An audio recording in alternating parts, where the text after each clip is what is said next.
ये राम जी की नम्रता और विनम्रता है कि पुष्प चुनने के लिए भी जा रहे हैं तो किसी से पूछ रहे हैं कि क्या मैं जाऊं। आज क्या है, आज हमारी माताओं को फूल चढ़ाने की इतनी होड़ मची है कि इसके उसके घर के फूल सुबह 4 बजे से कहो चोरी करके ले आए, पूछती तक नहीं।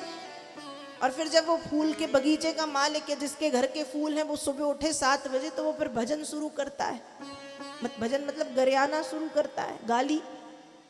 तो इसे चुरा चुरा के फूल चढ़ाने से भगवान खुश नहीं होते, या तो पूछ लो कि तोड़ सकते हैं, और ये जितने मिले उतने चढ़ा दो, क्या जरूरत है इतने चढ़ाने की। राम जी की नम्रता, अतिथि हैं उसके बाद भी माली से पूछ रहे क्या फूल तोड़ने बगीचे के भीतर जाए। मालियों ने मना कर दिया। माली क्या कह रहे हैं, बगिया बिच जान न दई है, राम जी बिनती सुनो, बगिया बिच जान न दई है, राम जी बिनती सुनो, दल फूल तोरी हम लई हैं, राम जी बिनती सुनो। हे राम जी, हम हाथ जोड़ के निवेदन कर रहे हैं कि हम आपको बगीचे के भीतर जाने नहीं देंगे, आपको जो भी फूल चाहिए हम खुद आपको ला के देते हैं। राम जी ने कहा ठीक है, लेकिन जाने क्यों नहीं दोगे, क्यों नहीं जाने देना चाहते। माली कहते हैं कि प्रभु हमने कुछ सुना है। राम जी ने कहा क्या सुना है। कहा हमने सुना है कि अभी आप जब आ रहे थे तो आपका पैर एक पत्थर पर पड़ गया, और जब पत्थर पर पैर पड़ा तो वो पत्थर सुंदर नारी में परिवर्तित हो गया। तो सरकार जब एक पत्थर नारी बन सकता है तो बगीचे के भीतर तो न जाने कितने पत्थर हैं, और जिन पत्थरों पर आपके पैर पड़ेंगे पता चला वो नारी बन बन के उड़ गए। अब हमारे बगीचे के सुंदर सुंदर रंग बिरंगे पत्थर नारी बन के उड़ गए तो बगीचे की शोभा तो समाप्त हो जाएगी। राम जी मुस्कुराए। राम जी ने कहा ऐसा कुछ नहीं है। मालियों ने कहा चलो ठीक है, माना कि हमने ऐसा कुछ नहीं है, पर दूसरी बात क्या कि बगीचे में भौरे ज्यादा हैं, बगीचे में भौरे ज्यादा हैं। और भौरे किसके ऊपर मंडराते हैं, फूल के ऊपर। राम जी ने कहा हाँ वो तो मालूम है मुझे, लेकिन भौरे को सबसे अधिक फूल कौन सा अच्छा लगता है, कमल का। सुना आपने कि भौरा यदि कमल के फूल पर बैठे और कमल का फूल शाम को होता है बंद, तो भौरा उसके साथ हो जाता है बंद। अब भौरा यदि चाहे तो भौरा कमल के फूल की पंखुड़ी में छेद करके बाहर भी निकल सकता है, लेकिन भौरे को कमल से इतना प्यार है कि वो उसकी पंखुड़ी में छेद नहीं करता। तो राम जी बगीचे में भौरे ज्यादा हैं। राम जी ने कहा हाँ मुझे मालूम है, जहां फूल होंगे वहां भौरे होंगे। कहा प्रभु पर बगीचे के भीतर कमल का फूल नहीं है। राम जी ने कहा मतलब ये कि आप तो पूरे के पूरे कमल के फूल हैं। राम जी बोले कहना क्या चाह रहे हो। माली कहते हैं नभ कंज लोचन कंज मुख कर कंज पद कंजारुणम कंदर्प अगणित अमित छवि नव नील नीरज सुंदरम श्री रामचंद्र कृपाल भज मन हरण भव भय दारुणम श्री रामचंद्र कृपालु भज मन हरण भव भय दारुणम।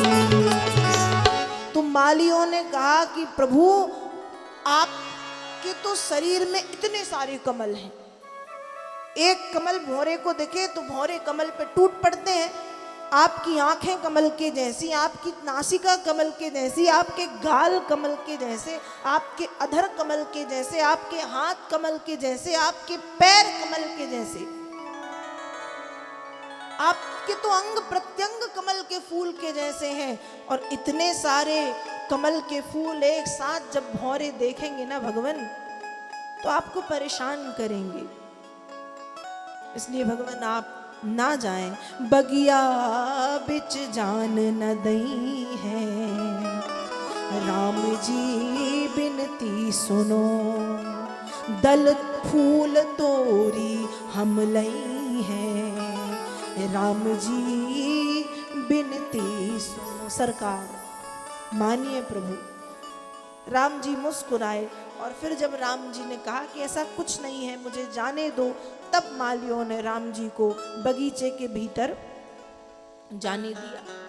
अब राम जी जब बगीचा के भीतर पहुंचे तो राम जी और लक्ष्मण जी अपने पुष्प चुनने में लग गए। उसी समय सीता मैया गौरी मैया का पूजन करने अपनी सखियों के साथ बगीचे में प्रवेश करती हैं। सीता जी तो चली गई पूजा करने, लेकिन सीता जी की सखियों में एक चतुर सखी है जिसका मन पूजा पाठ करने में नहीं लगता। उसका मन तो बस बाग बगीचा घूमने में, देखने में कौन क्या कर रहा उसमें लगा। तो वो चतुर सखी जो है वो मंदिर से बाहर आई, बगीचे की तरफ गई। जब वो चतुर सखी बगीचे की तरफ गई तो एक पेड़ के पीछे छिप करके उसने राम जी और लक्ष्मण जी को देखा। और जैसे ही देखा तो बस वो तो देखती रह गई और भाग करके मंदिर में आई और मंदिर में आके सीता जी से कहते, अरे सीता ये सब छोड़, ये बाद में कर लेना, ये तुम जगदम्बा कहीं नहीं जाएंगी, यहीं है, लेकिन वहां से चूक गई तो वो चले जाएंगे, जल्दी चल। सीता जी ने कहा, किसकी बात कर रही हो? इतनी आकुलता व्याकुलता किसके लिए? सखी कहती है, तुम देख लोगी तो तुमको भी हो जाएगी। दूसरी सखियां कहती, तू पागल हो गई है, पूजा पाठ छोड़ के किसको दिखाने ले जा रही है? वो चतुर सखी कहती, अरे जो कल नगर में घूम रहे थे ना, एक सांवरा एक गोरा, वो दोनों बगीचे में हैं। सखियों ने कहा, तू झूठ बोल रही है, बता कैसे दिखते हैं, पोशाक क्या पहना? कहा, उनका पोशाक पर मेरी नजर नहीं गई, मैं तो उनके मुख को ही देखती रही, पर मुझे लगा कि सीता को भी उन्हें देखना चाहिए, इसलिए जानकी तुम मेरे साथ चलो, ये पूजन बाद में कर लेना। और हाथ पकड़ के वो जानकी मैया को ले जाने लगी। जब जानकी मैया राम जी की तरफ जा रही थी, राम जी तो फूल तोड़ रहे थे, लेकिन सीता मैया के पायलों की घुंघरू की आवाज जब राम जी के कानों में पड़ी तो राम जी लक्ष्मण जी से कहते हैं कि लक्ष्मण, ऐसा लग रहा है कामदेव स्वयं चल करके मेरी ओर आ रहे हैं। और एक पेड़ के पीछे छिप करके सीता जी ने राम जी को देखा। और जब सीता जी ने राम जी को देखा, राम जी ने सीता जी को देखा। और संतों ने बड़ा सुंदर भाव लिख दिया, सुनिएगा। राम को देख कर श्री जनक नंदिनी, राम को देख कर श्री जनक नंदिनी, बाग में जा खड़ी की खड़ी रह गई। राम को देख कर श्री जनक नंदिनी, राम को देख कर श्री जनक नंदिनी, बाग में जा खड़ी की खड़ी रह गई। बाग में जा खड़ी की खड़ी रह गई। राम देखे सिया माँ सिया राम को, राम देखे सिया माँ सिया राम को, राम देखे सिया माँ सिया राम को, राम देखे सिया माँ सिया राम को। चार अखियाँ लड़ी की लड़ी रह गई, चार अखियाँ लड़ी की लड़ी रह गई। चार अखियाँ लड़ी की लड़ी रह गई, चार अखियाँ लड़ी की लड़ी रह गई। राम को देख कर श्री जनक नंदिनी, राम को देख कर श्री जनक नंदिनी, बाग में जा खड़ी की खड़ी रह गई। बाग में जा खड़ी की खड़ी रह गई। बाग में जा खड़ी की खड़ी रह गई, बाग में जा खड़ी की खड़ी रह गई। और राम जी ने सीता मैया को, सीता मैया ने राम जी को, दोनों ने एक दूसरे को देखा और देख करके देखते रह गए। उसके बाद सीता जी ने नेत्र बंद किए, राम जी के सुंदर स्वरूप को अपनी नेत्रों में बसा करके दौड़ती भागती हुई जगदम्बा की ओर आई हैं। मंदिर में आई और मंदिर में आकर के भगवती सीता ने हाथ जोड़ करके जगत जननी जगदम्बा से प्रार्थना की, जय जय गिरिवर राज किशोरी, जय जय गिरिवर राज किशोरी, जय जय गिरिवर राज किशोरी, जय जय गिरिवर राज किशोरी, जय महेश मुख चंद्र चकोरी, जय महेश मुख चंद्र चकोरी, जय गज बदन खड़ा नैन माता, जय गज बदन खड़ा नैन माता, जगत जननी दामिनी दूती गाता, जगत जननी दामिनी दुख माता, देवी पूजी पद कमल तुम्हारे, देवी पूजी पद कमल तुम्हारे, सुर नर मुनि जन होहि सुखारे, सुर नर मुनि जन होहि सुखारे, सुर नर मुनि जन होहि सुखारे, सुर नर मुनि जन होहि सुखारे। भाग करके मैया सीता मंदिर में पहुंची। मंदिर में पहुंच करके षोडशोपचार विधि से पाद्य अर्घ आचमन स्नान यज्ञोपवीत इत्यादि भगवती जगत जननी जगदम्बा को समर्पित किया।